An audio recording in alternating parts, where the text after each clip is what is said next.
Let's build robot sculptures from cardboard packaging. To make our robot sculpture, we need to start with a found box.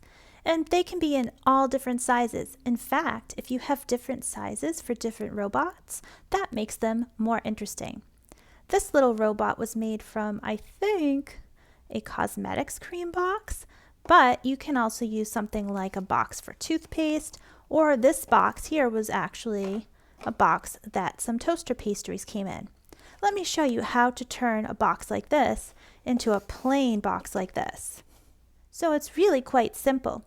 You're just going to take whatever box you have, so like this toothpaste box, and you're going to open it up so that it is totally flat. So right now this one, it could be flattened, but it's not totally open. So you want to find where the seam is, and then you're just going to take it apart. And now it's flat, and you're going to turn it inside out. So wherever the folds were before, you're going to fold the other way. Like that. And now you want to glue this together. Now I will show you a trick for when you're gluing them together, because sometimes they'll pop back open and it takes a little while to dry.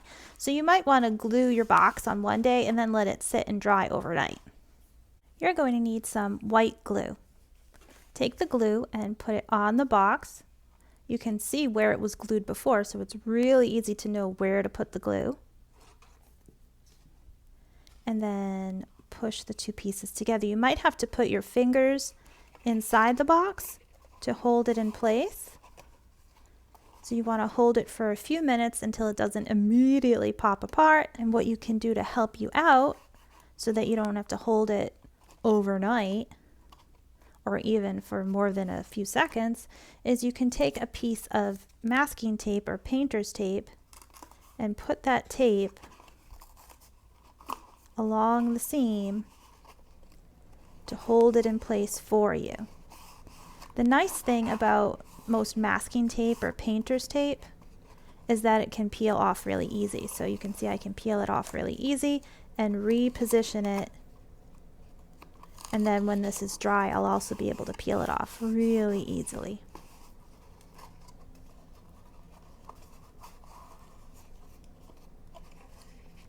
Now I want to work on the ends.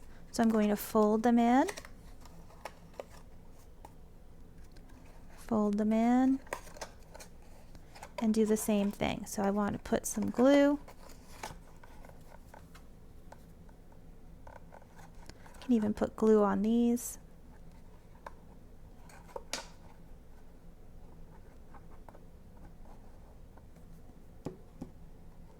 And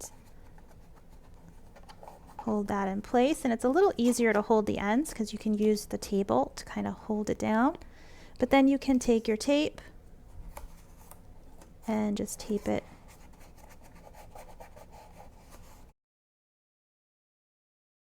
Do the same thing.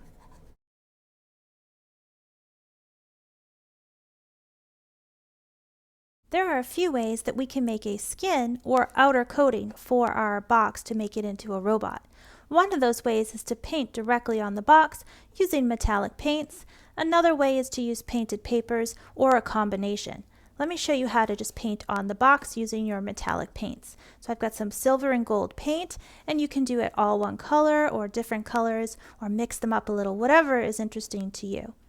Now remember, the paint is wet, so you don't want to put it directly on the table. You might have to hold it up while you're painting it. Remember to paint all the sides. It gets trickier the more paint you've used to find a place to hold it with your fingers. So right now this is all silver, but I'd like to mix in a little bit of gold into my silver just to make it look a little more interesting.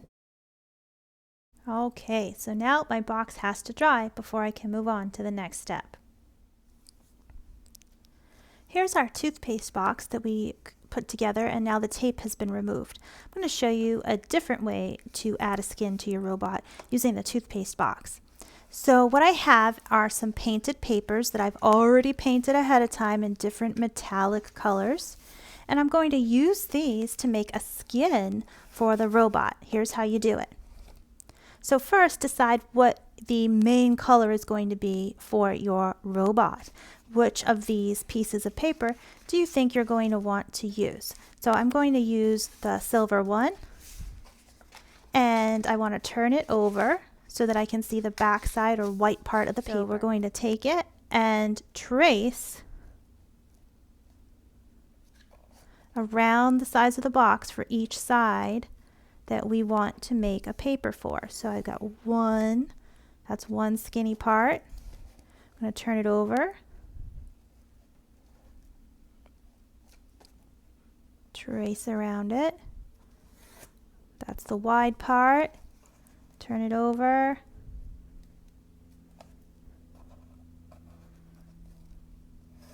That's the skinny part. And I ran out of room to make another wide piece, so we'll cut that out after.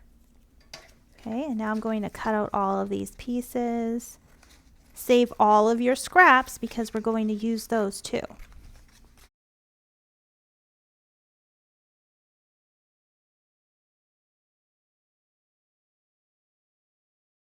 Now I want to start attaching the pieces I've cut. So I'm going to use some glue. I've got some glue here that's in a little cap and a cotton swab. And I'm going to take the glue and put it onto the paper. And I want to spread it out so that it goes all over the whole entire paper, all the way to the edge. I could also use my finger to do this, or if I have one, I could use a foam brush. Okay, so now I'm going to line this paper up and glue it onto my box. Okay, I'm going to do the same thing for the other side, the other skinny piece of paper. Now I'm going to take my bigger piece .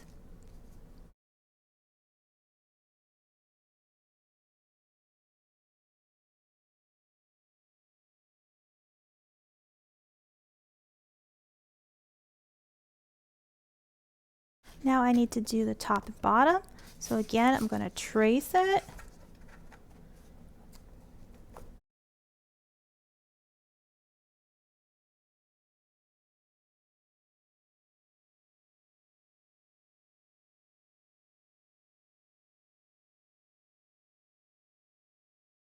All right, now I can use some of my other colors to add on to my robot.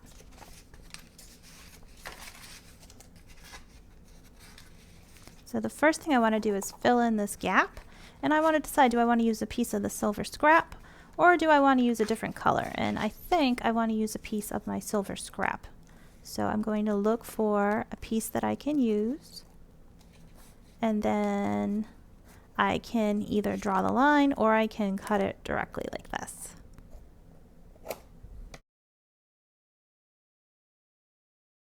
One thing you can do for your robot is, if you don't like where the seams are, you could use either metallic washi tape, or you could actually cut other pieces in a different color to make connections. So that's what we'll do for this one.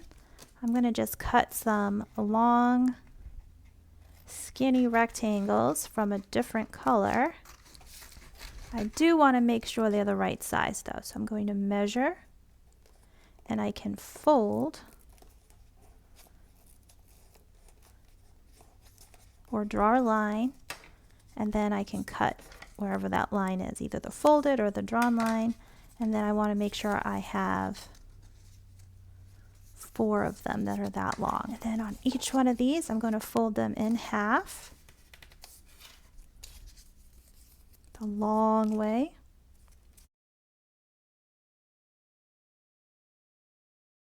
Now we're going to glue them onto the corners so that you don't see the corner seam anymore.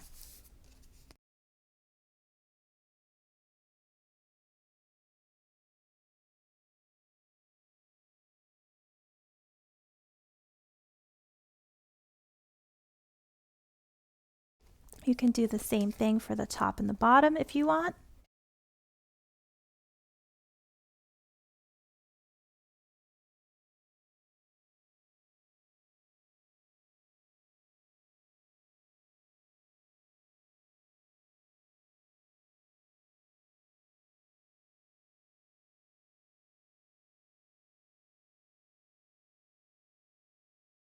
Let's see what else we can add to make our robot even more interesting.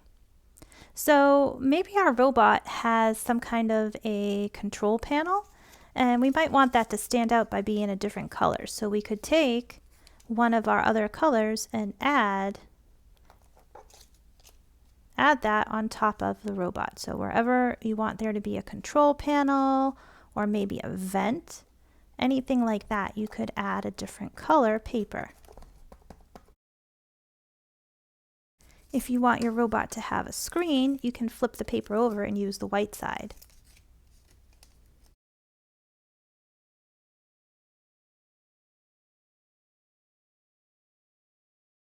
You can also give your robot some eyebrows.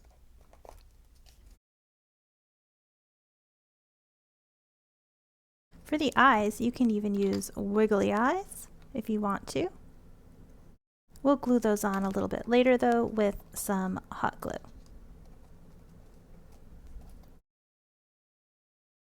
If you only have a little bit of time, you can just decorate more details on the front of your robot and leave the other parts a little bit plain for now. There's some other fun thing we can do once we've added paper, and I'll show you that in a little bit, but first I want to go back to our painted robot. Our painted box is now completely dry. So what you can do with this now, because it is all painted already one color, you don't have to cover it with a skin of papers, but you can use the papers to add other details on top of the box.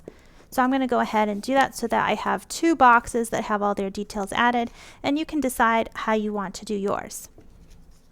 Here are our two very different robots. We've got the one made from the toothpaste box, and it's got some eyes already glued on now, and then we've got the one that was painted with some paper added to give some details. So, and that one has its eyes glued on too. Both of those, the eyes were glued on with hot glue. So now let's finish adding some other details. One thing that I like to use is metallic markers, and you can use those to add even more little things like devices that, you know, have details like little display monitors or things like that. So I'm going to go ahead and do that right now.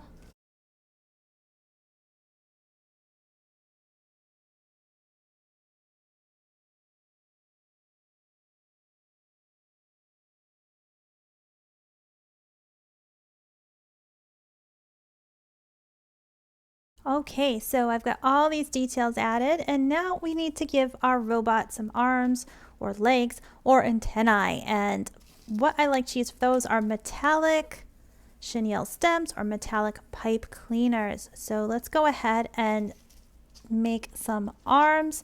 So a pencil is really good for making spring arms. I'm going to just wrap them around.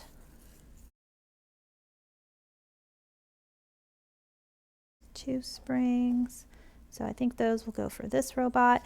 I could make thicker ones if I have a thicker tool like this marker.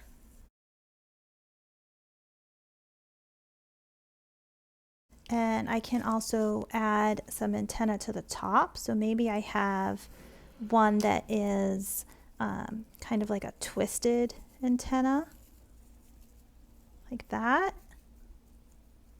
And it receives some kind of a signal. And I can cut that off on the bottom to make it shorter. So something like that. And there could be another one that's just a straight antenna. So there's like two different kinds.